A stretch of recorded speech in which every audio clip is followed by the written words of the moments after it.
Hi சொந்தங்களே, எல்லாரும் எப்படி இருக்கீங்க? நல்லா இருக்கீங்களா? சொந்தங்களே, இன்னைக்கு நம்ம வீட்டில் வந்து புளி ரசம் நண்டு கிரேவி வச்சு கொடுத்துருக்காங்க. நண்டை பார்த்துருப்பீங்க, வெறும் 4 நண்டு. அதில் 2 நண்டு தான் நல்ல நண்டு, 2 நண்டு தோலக்காய் நண்டு.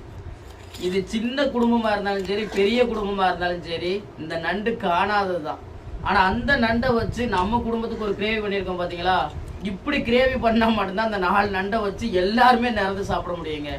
ஆனால் இந்த நண்டை நம்ம சாப்பிடணும் அவசியம் கிடையாது. இந்த கிரேவி போட்டிருக்காங்க பாருங்க, இந்த கிரேவியை தொட்டே நம்ம சாப்பிட்றலாங்க. அவ்வளோ ஒரு அருமையாக இருக்கும். என்னத்த சாப்பிடுமா?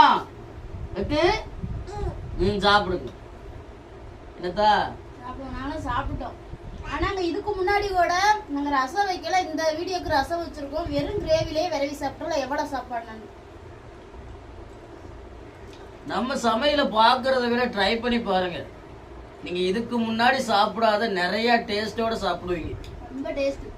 இந்த கிரேவி மட்டும் இல்ல சொன்னாங்களே, இறால் கிரேவியாட்டா இருக்கட்டும், கனவா கிரேவியா இருக்கட்டும், திருக்கு கிரேவியா இருக்கட்டும், எல்லாமே இந்த முறையில செஞ்சு பாருங்களேன். சாப்பிட்றதுக்கு வேற லெவல்ல டேஸ்ட்ல